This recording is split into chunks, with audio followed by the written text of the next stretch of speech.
All right, welcome back to the channel. I know it's been a while. I apologize. Happy New Year. I figure we start the new year out fresh with a Suzuki Cappuccino, 1997 Suzuki Cappuccino. This gentleman here is Will. I met him at a car meet a while back. I said, holy crap, it's a Cappuccino. And I've heard a little bit about these cars. They're small, rear-wheel drive, turbo, a 1.3 liter? No. What size? What's the motor? 0.6. 0.6. I wish. 1.3 would be awesome, right? Yes. 0.6 turbo Cappuccino. A lot of you know they're a cool combination. One of the coolest K cars out there, I think, in my opinion, because it can be a convertible, it can be a Targa, or it can have T-tops. And I'll let Will take over here and explain about the vehicle and how he got it and what he plans to do with it. Go ahead. Well, I joined the Cappuccino America Facebook club and messaged them and found about 11 people told me to talk to the same person, Mr. David Mendoza from Mindy Imports. I've got their sticker on the back, and he put me into contact with someone in Japan called Nate with a company called Car Deal Page, and I paid them my deposit and got access to their auction site and started looking at each auction. Did not win a couple and finally won this one. It went to Port of Kawasaki, stayed there for about a month, and then got put on a ship, and it took about a month to get to Freeport, Texas. And then November 7th, I went down with my grandpa and we had a nice trip out of it and picked it up. And then I got it legal the day before Thanksgiving. So I've been driving it around. It's been my daily car since the day before Thanksgiving. I have a Ford Edge that has probably been turned on about 3 times since then, just to keep the battery alive. Wow. And so this is more fun to drive than the Ford Edge. Absolutely. This is honestly more fun to drive than my motorcycle, just because I don't have enough experience riding the motorcycle to fully test my limits, but it is so low to the ground, it sticks so well, and it is my first manual, but I've had experience with the motorcycle, so I knew the timing. Just with the foot clutch and shifting with my hand was kind of weird. Wow, this is really clean though. I mean, this thing looks like it has no rust, and I'm pretty sure it doesn't. It depends on what part of Japan it came from, but it looks clean. It is. I was very surprised with how clean it was for it being, what, 28 years old at this point. Well, the Japanese, as a rule of thumb, they do take good care of their vehicles. Yes. I've yet to see an import get here that's not been trashed too much. Yeah. This is clean. It looks pretty much stock. The other thing that was interesting was they said that it had been wrecked, repaired, or replaced. And that's something that they just, if anything gets replaced, they have to put wrecked, repaired, or replaced on it. And the only thing that was wrong with it was the right fender had been replaced just because there was a big enough dent. And I tried to tell him, like, if I was selling the car here, I just wouldn't even mention it because it doesn't affect the driving. I mean, a fender's one thing, but if there's like frame damage, that's kind of a flag right there. Well, that's what, like, he said, because I asked specifically what had been replaced, and he said basically the aluminum fender and nothing else was wrong with it. Okay. And then the other interesting thing was that this was considered high mileage with 107,000 kilometers, which is like 65,000 miles. Yeah, 65,000 miles. And I told him I have put 50,000 miles on my Ford Edge since 2022. All right, let's take a look at it then. Sure. Do you want to start with the hood? Sure, we can do that.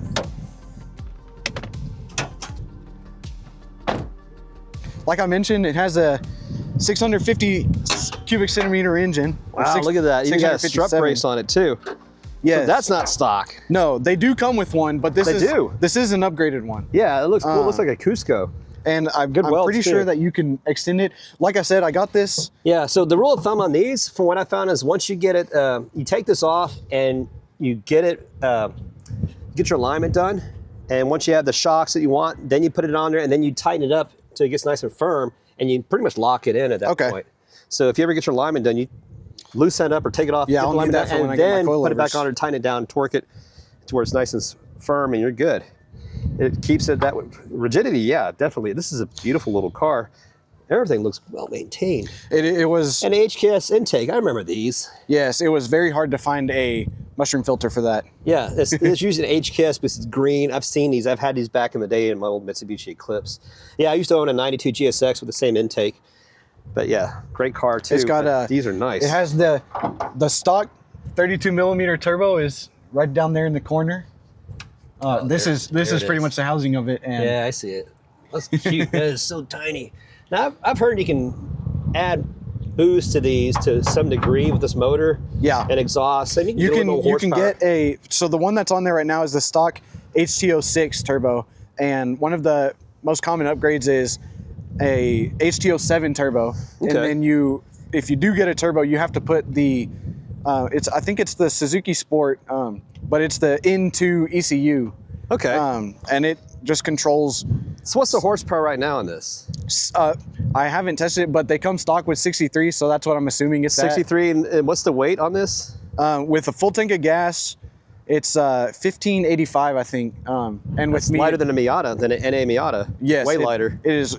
Now, supposedly, I've seen videos of an NA Miata versus the Cappuccino, and the Cappuccino always wins. It's just by a little bit. Yeah, power to weight. Yeah, power to weight ratio. That's the only difference. Is awesome on these cars. Plus, I know you can modify them, but a stock Suzuki Cappuccino will beat a stock NA. Yes. Now, those in the chat, I'm not a Miata hater. I love Miatas, but I really want a Cappuccino just for the fact you can easily raise the boost and do more to it with the turbo. I was looking at a Miata before I wanted to buy this, and I just figured nobody in College Station has a Suzuki Cappuccino. No, you're the first person. That's why I zeroed in on it at the car meet. I said, well, holy crap, it's a Cappuccino. Yeah, and this is going to be awesome if just mild modifications. Yeah. What are you planning on doing? Well, you mentioned earlier. I just got enough money for coilovers, so that's gonna be the first thing. Because it has dampers on it right now, and they're very stiff, and they've gotten so stiff that I can't adjust them to be softer. And then after that, that'll help with handling automatically. But then after that, I want to get a small wing. Something mild, right? Nothing too crazy. Nothing. Yeah, I want it to just barely extend and help with turning, and it's very light and low to the ground, and it already sticks very well, but the wing will just give it that much more.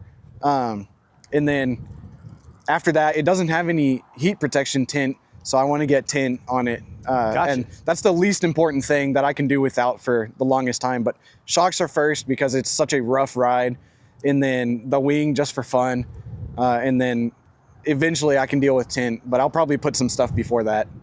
All right. Let's take a look at the rest of it. Now, I'm curious about the trunk also. How much space do you have in the trunk? No. It's enough for the top. Enough for the top. Okay, it's just barely. Oh, look at that. That is cute. It's got a spare tire in it. I need to get a new one. I have to special order it, and so the tires that are on it now were... Jack, how small that is compared to my hand. That's so cool. The tires that are on it now were 50 each. But the spare tire has to be specially made because it's a weird size, and it's going to be 180. I mean, you can't really fit a human being in there, I'm sure. Absolutely not. No. But it is enough space for the top, and I'll go ahead and take it off. Yeah, let's. Since I've got I don't know if you want to see. There's two little latches. There's two latches, and I'm curious because I'm sure a lot of people want to know how you do this. I'll show you better. There you go. I'm watching you. I'll show you better on that middle one. That is cool. So now you have T-top configuration. Yep. So the latches I was having trouble the very first time that I did it, but it's because you have to, there's a black part on the silver part. And the trick was I did it, so I was trying to do it like I was and wasn't looking at it. You have to push it inwards and then pull it out. Okay. And I just was trying and pulling and it wasn't working, and finally I realized. That's how it goes. Okay. Yep, and it leans in, and that's what there was padding on the jack place. Yeah. So that it doesn't scratch any of the top Got of it. So you have to be, that's why the padding's there. Yep. That's smart. And then it's got I've never used the. So now we're in T-top mode. That looks really, really cool. Kind of like my 280ZX. Yeah. I haven't driven it around in the T-top. I mostly go Targa. No, go full convertible. Really? I like Targas a lot, but convertibles is pretty cool too, though. This one's the hardest. There you go. I'm looking at this, the weatherproofing, the seals still looks really good, well taken care of here. Yeah, when I was washing it, I ran the hose over it, and it doesn't leak? It was just dripping a little bit, but that's like I was holding the hose there, and that wouldn't happen in the rain. Yeah, it wouldn't happen in the rain. So it's a Targa top, and There you go. It's very nice. And usually I drive it around. There's a little button here, which I did not know was a button. I originally was just trying to pull it down, but I finally realized it was a button that you push. Okay. And then you hit the button. a sideways push and then upwards. Oh, that is And it goes cool. down and then locks all the way in. And when you're in convertible mode. Yes. That is so cool. That's like the transformer of the K car world, Yeah. pretty much. And you can see there's not room for anything else. Let's see what it looks with it down. Oh yeah, that's clean looking. So that looks really, really cool. I can see why you need a spoiler, like a slight spoiler. Yeah. I mean, this is perfect for the summer. I mean, just driving around. Yeah, there's no, so the AC fan, the fan works, but the compressor is leaking. You don't need AC with convertible. That's what I told him, and he asked me if I wanted to have it fixed there in Japan. I mean, you could. I mean, it'd be kind of cool to have AC. But it was going to extend when it got here by 3 months. I told him whatever needs to be done, I'll do it here. I mean, I'm sure there's websites dedicated to this. Yeah.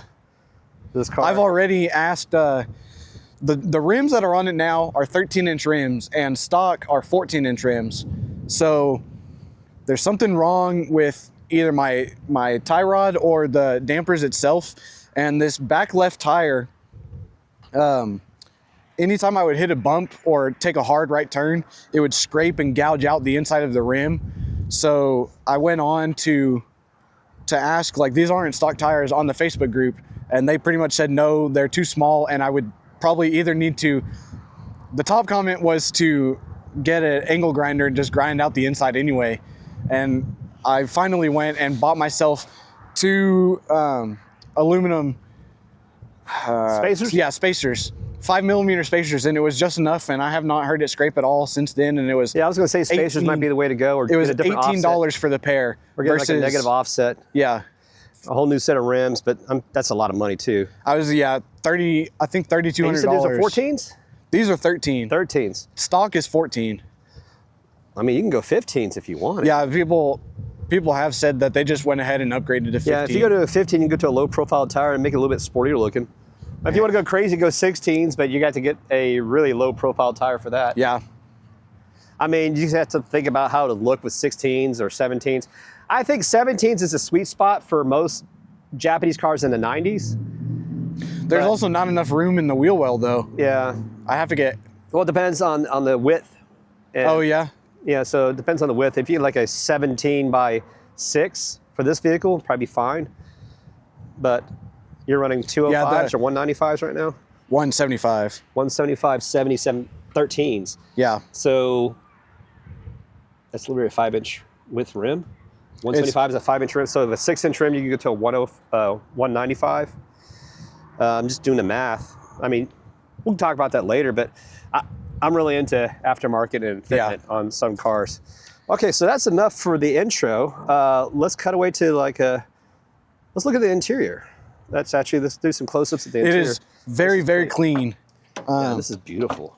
There's one tiny rip in the chair, but I can't touch it, or I don't feel it when I'm driving, so it doesn't matter. Wow. It does have an aftermarket steering wheel. Yeah, I like that Momo. That's pretty cool. It had a boost gauge that didn't work, so I just took it out. Cool. It's an Invicta. It's a race. Yeah, it is a race. I have one like this on my old 924. Okay.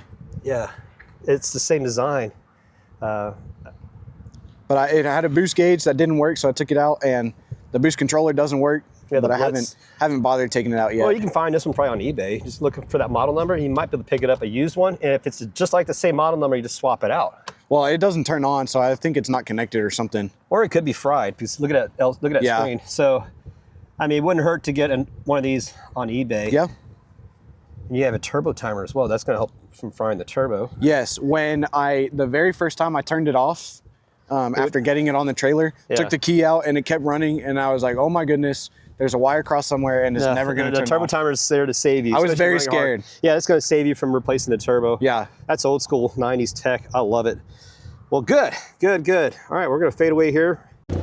Okay, so we're in the Cappuccino right now. We're about to head down the road, do a couple rollers. We're going to have some dialogue. You're going to hear our dialogue plus the exhaust, messing with the mic settings, so I apologize in advance if it sucks. But let's go ahead and see what this thing can do. Well, it's not very loud in the first place. Like I mentioned, this is my first manual, so it's been really weird seeing. First of all, driving left-hand drive car. Yeah, you can probably get a second career as a mailman. Or right-hand drive. I've been told that a few times. Do you want to do a couple of pulls in here, or you can do whatever you go ahead and leave? It's up to you. I'll do one down that other side. I have experience in a manual transmission with the motorcycle, but shifting with hand and foot. This thing is tiny. I mean, I'm squeezed in here. Oh yeah, I can hear that turbo. I go out here and Yeah, so far so good. tiny, real low to the ground, and it grips really well. That's a pretty good perspective. I'm gonna have to probably reach it out a little further to get more of the side perspective of the car. And this is perfect riding weather too. Topped off completely. I mean, I can go a little further out inward to get more of the side profile of the car, but it's pretty cool. What do you think? Oh yeah, that's right down the down the side. That is really cool. Yeah, I could probably go a little further out inward so you get more of the body profile, but I can do that later. Just a quick little drive. There's so many ways I can mount this on the top, even this way, interior. Yeah. I mean, I started off as a photographer, now I'm just experimenting with videography, and editing, and audio. My shifting is still pretty rough because I haven't gotten used to it yet, but Considering this is your first time working out that stick, it's not bad. I like that blow effect. yeah, it sounds. You can hear it a lot better with the top like completely enclosed. Just I guess because there's wind noise. So we're putting 60 frames a second. Those have the rims at certain speeds will sync up with the frame rate. Huh. And it looks pretty cool. See that? 4K, 60 frames. So yeah, this little cappuccino gets up and go. It's pretty peppy. It's light, fun. I get it. But if you were to get in an accident, There's no airbags. no airbags. There's no. I have considered getting a roll cage. If I'm gonna get the coilovers and the wing, I might as well get the roll cage too. I'm just trying to imagine what an F-250 would do for this thing. Houston traffic. I am very glad that there's not much traffic on the roads that I drive it on. I like to go out to the FM 3090 with the motorcycle club.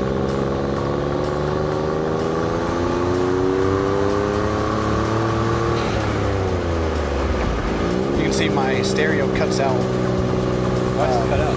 I think that there's either loose wiring or there's something wrong with the stereo itself. I'm just going to rewire it, take it to the reputable shop and do it yourself. It's on now.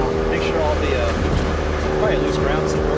That's what I think it is. You pull it out, make sure that all your connectors are soldered, and then regrip them or use some wrap, slitting wrap after you solder them. Okay. Yeah, because I took it out. To get this out, you have to take this whole middle console out and then take the center console out. And I went in and I unplugged everything and plugged it back in, and it worked good for about a day, and then it got loose again and started resetting. So right now there's a CD stuck in there. That's nice. And CD butt connector could be loose. Yeah. Or it could be your kick wire, which turns it on. It could be a back connection or what. It could be hanging on by a thread, just by one loose CD on the top. Yeah. It probably needs to be just rewired. You're gonna go down. I'll definitely get a boost controller. You can definitely raise the boost on this thing, and then that's a Blitz boost controller. Yeah, it's the. You can probably find that on eBay cheap. Yeah, I'm gonna pull into this gas station and get some gas real quick.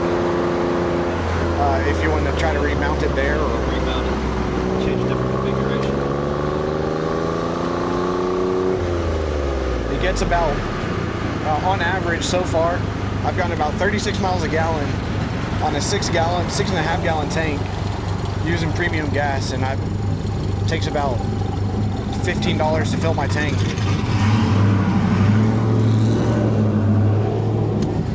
Alright, we're back. I had to do a little pit stop real quick. Put some gas, and ironically, putting $5 gas in a cappuccino gets you about half a tank. Yeah. So, fuel economy, itty bitty little gas tank, but man, this thing is fun.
up to 85, and that's enough to pass somebody, and that's all I need. Yeah, that's all you need. And it gets really good gas mileage while doing it. It's fun.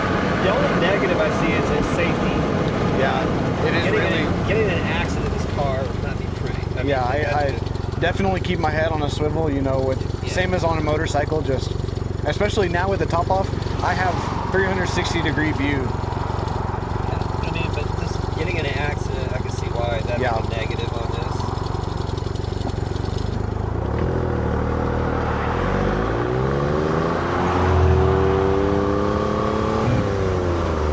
Do you want to go back down that road, or? Doesn't really matter. Doesn't get back. This is. I mean, this is gonna be a long video. It's like a little bit short, but it's good views, though. You know. Yeah, we need to fix that light. See, it's all red. I wish I could do it from the menu right here.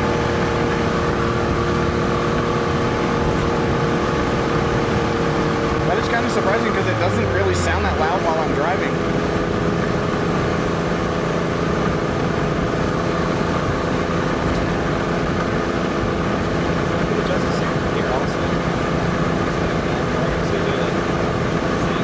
Oh, wow. It's not bad.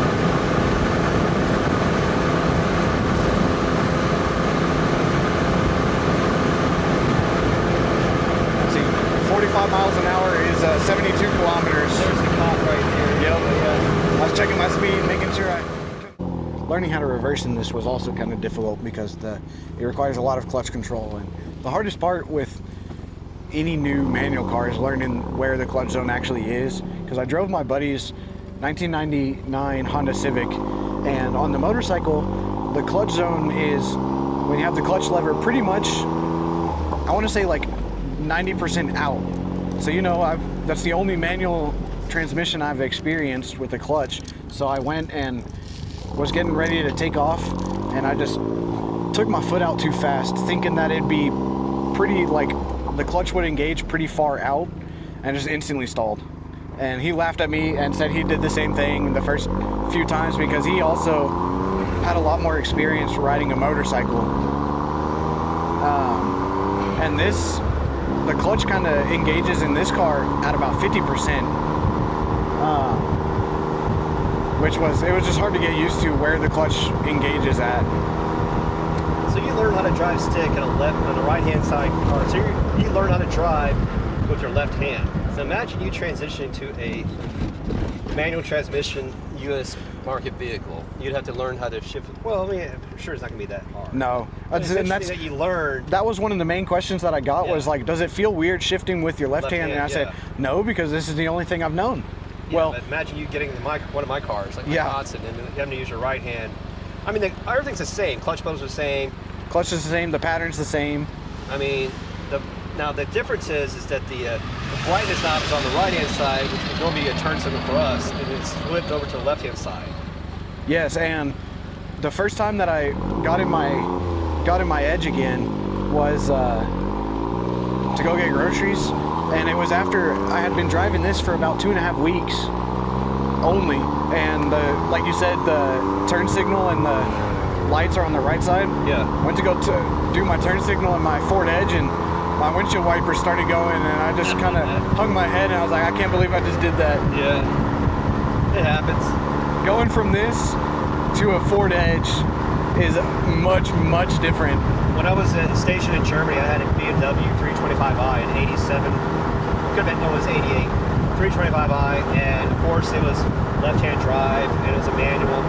And then I went to go visit a friend of mine in Ireland, and he had an 88 BMW 325, identical, but right-hand drive. And he let me drive it, and I had, well, just like my cars, the only difference is, you know, left hand, left hand for everything.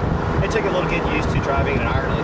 It took a couple days for me to get used to it, and driving on the right side, like, it feels weird that I'm in the right position. Yeah. So I would drift over to the left and just thinking like I'm on the wrong side of the lane.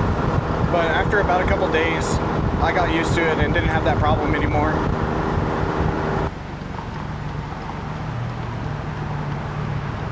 And I've got to get all the way over. I do really like getting, what's it called? comparison pictures in this. Like the first one that I took was my grandpa has a Ford FX4, like a big diesel truck. It looks tiny compared to this. I'll have to show you a picture. There's no power steering in this car, but it only weighs 1,800 pounds and it doesn't even make any difference. Yeah.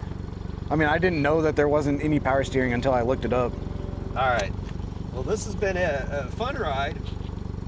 Really cool perspective. I hope you guys like the Suzuki Cappuccino. I thank you, sir, for allowing us to join this ride here. We're going to cut it off here, guys. Like and subscribe. And hopefully we'll do this again with either a Honda Acti. We might invite Will back for that, you know? Yeah, I'd be down. Yeah, so have 2K cars. And so if you guys remember the yellow Spoon S2000, Mr. Mustafa is welcome. He has a K-truck and he wants to show it off. So we might do that next weekend and see what happens. We'll see. We'll get a race going. All right, like and subscribe. I'm out of here.